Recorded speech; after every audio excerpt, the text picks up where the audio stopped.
दोस्तों, आज हम गुप्त काल से संबंधित सभी महत्वपूर्ण प्रश्न जो कि पिछले सभी वर्षों में पूछे गए हैं उनको लेकर आए हैं। तो करीब 40 प्रश्न हैं जो हमें अच्छे लगे, उन्हें छांट कर लेकर आए हैं। तो चलिए शुरू करते हैं बिना किसी देरी के।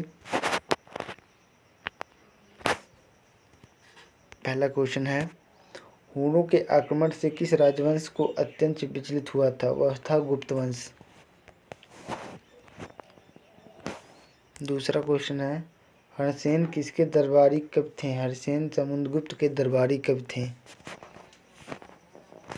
तीसरा क्वेश्चन है, स्कंदगुप्त को किस लेख के लिए सक्रोपम कहा गया है?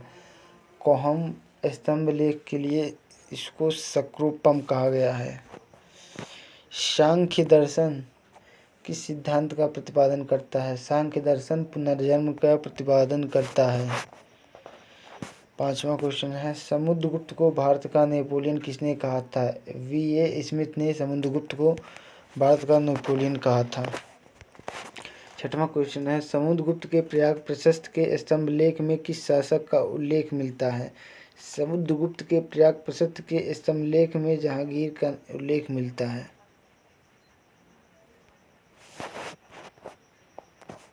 सातवां प्रश्न है, समुद्रगुप्त का शासनकाल कितना था? समुद्रगुप्त का शासनकाल 335 से 380 ईस्वी में था। अगला प्रश्न है, सती प्रथा का प्रथम अभिलेख एरन अभिलेख से मिलता है। यह अभिलेख किस सदी का है? यह 510 ईस्वी का है। नौवां प्रश्न है, सती प्रथा का उल्लेख कहाँ से मिलता है? सती प्रथा का उल्लेख एरन अभिलेख से मिलता है। अगला प्रश्न है, शतरंज का खेल किसके शासनकाल में हुआ था? शतरंज का खेल गुप्त काल में पहले इसे चतुरंग के नाम से जाना जाता था। 11वां प्रश्न है, शक विजेता किस गुप्त शासक को कहा जाता है? चंद्रगुप्त द्वितीय को शक विजेता के नाम से भी जाना जाता है। अगला प्रश्न है, वराहमिहिर द्वारा रचित रचना है। बृहद संहिता वराहमिहिर द्वारा रचित रचना है। रिद्धपुर ताम्रपत्र अभिलेख गुप्त वंश का प्रथम शासक किसे माना जाता है? घटोत्कच को गुप्त वंश का प्रथम शासक माना जाता है। महाराजा धीराज की उपाधि किस गुप्त शासक ने धारण की थी? चंद्रगुप्त प्रथम ने महाराजा धीराज की उपाधि धारण की थी। 15वां प्रश्न है, मंदिर निर्माण कला का जन्म कब और किस युग में हुआ? ये हुआ था गुप्त वंश के युग में।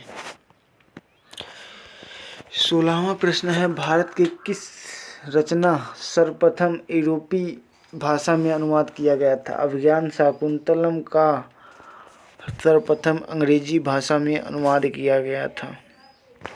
17वां प्रश्न है, भारत का शेक्सपियर किसे कहा जाता है? कालिदास को भारत का शेक्सपियर कहा जाता है। 18वां प्रश्न है, भारत का नेपोलियन किसे कहा जाता है? भारत का नेपोलियन समुद्रगुप्त को कहा जाता है। 19वां प्रश्न है, बौद्ध धर्म के मौलिक सिद्धांतों पर आधारित अभिधर्म कोश की रचना किसने की थी? इसे की थी वसुबंधु ने। 20वां प्रश्न है, बाल विवाह की प्रथा कब प्रारंभ हुआ था? बाल विवाह की प्रथा गुप्त काल में प्रारंभ हुआ था। 21वां प्रश्न है, प्रयाग प्रशस्त के लेखक कौन है? हरसेन प्रयाग प्रशस्त के लेखक हैं। 22वां प्रश्न है, प्रभावती गुप्त के पुनः स्थित ताम्रपत्र अभिलेख में किस शासक का उल्लेख मिलता है? वो मिलता है श्रीगुप्त का। 23वां प्रश्न है, पूर्व मीमांसा की रचना किसने की? जैमिनी ने पूर्व मीमांसा की रचना की थी। पारा का आविष्कार किस समय हुआ था? पारा का आविष्कार गुप्त काल में हुआ था। 25वां प्रश्न, परम भागवत की उपाधि किस गुप्त शासक ने धारण की थी? चंद्रगुप्त द्वितीय यानी कि विक्रमादित्य ने परम भागवत की उपाधि धारण की थी। नालंदा विश्वविद्यालय की स्थापना किसने की थी? नालंदा विश्वविद्यालय की स्थापना कुमारगुप्त ने अपने प्रयासों द्वारा की थी। 27वां प्रश्न है, चीनी यात्री फाह्यान किसके शासनकाल में भारत आया? चंद्रगुप्त द्वितीय के समय चीनी यात्री फाह्यान भारत आया था। चरक किसके राज्य वैद्य थे? चरक कनिष्क के राज्य वैद्य थे। 29वां प्रश्न है, चंद्रगुप्त द्वितीय के शासनकाल में कला साहित्य और विद्या का गहन केंद्र कौन था? उस समय कला साहित्य और विद्या का केंद्र उज्जैन को माना जाता है। 30वां प्रश्न है, चंद्रगुप्त के उत्तराधिकारी कौन थे? चंद्रगुप्त के उत्तराधिकारी समुद्रगुप्त थे। 31वां प्रश्न है, चक्रीय चतुर्भुज के सिद्धांत का वर्णन किसके द्वारा किया गया है? चक्रीय चतुर्भुज के सिद्धांत का वर्णन ब्रह्मगुप्त की 7वीं शताब्दी में किया गया है। 32वां प्रश्न है, गुप्त काल की राजदरबारी भाषा कौन थी? गुप्त काल की राजदरबारी भाषा संस्कृत थी। 33वां प्रश्न है, गुप्त साम्राज्य के वास्तविक संस्थापक किसे कहा जाता है? गुप्त साम्राज्य के वास्तविक संस्थापक चंद्रगुप्त प्रथम को कहा जाता है। 34वां प्रश्न, गुप्त साम्राज्य का संस्थापक कौन था? गुप्त साम्राज्य का संस्थापक श्रीगुप्त को माना जाता है। 35वां प्रश्न है, गुप्त साम्राज्य जिसने हुनों पर विजय प्राप्त किया था कौन था? वह स्कंदगुप्त ने हुनों पर विजय प्राप्त किया था। 36वां प्रश्न है, गुप्त सम्मत किसने चलाया था? गुप्त सम्मत चंद्रगुप्त प्रथम ने चलाया था। 37वां प्रश्न है, गुप्त वंश के समकालीन वाकाटक राजवंश का संस्थापक कौन था? वाकाटक राजवंश का संस्थापक विंध्य शक्ति सर्वसेन था। 38वां प्रश्न है, गुप्त वंश के प्रथम प्रसिद्ध शासक कौन थे? गुप्त वंश के प्रथम प्रसिद्ध शासक चंद्रगुप्त प्रथम थे।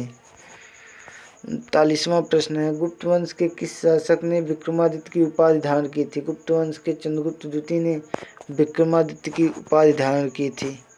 40वां प्रश्न है, गुप्त युग में बौद्ध धर्म के महान विद्वान असंग द्वारा रचित रचना है? असंग ने वज्रछेदिका टीका नामक रचना रची थी। 41वां प्रश्न है, गुप्त युग के किस रचना में पृथ्वी गोल है और परिक्रमा करने की जानकारी प्रदान करता है? आर्यभट्टी। 42वां प्रश्न है, गुप्त काल को स्वर्ण मुद्रा की किस नाम से जाना जाता है? दिनार के नाम से जाना जाता है। गुप्त काल में सोने की मुद्रा को दिनार के नाम से जाना जाता है। 43वां प्रश्न है, गुप्त काल में वस्त्र उत्पादन के प्रसिद्ध स्थान थे? गुप्त काल में वस्त्र उत्पादन के गुजरात, बंगाल और तमिलनाडु स्थान थे। प्रमुख स्थानों में इन्हें गिना जाता है। 44वां प्रश्न है, गुप्त काल में पहली बार किस शासक ने चांदी रजत मुद्राओं को प्रचलन में लाया था? तो ये लाया था चंद्रगुप्त प्रथम ने। 45वां प्रश्न है, गुप्त काल में चांदी के सिक्के को किस कहा जाता था? चांदी के सिक्के को रुपये कहा जाता था। 36वां प्रश्न है, कुमारगुप्त का शासनकाल रहा था? कुमारगुप्त का शासनकाल 415 से 455 ईस्वी तक रहा था।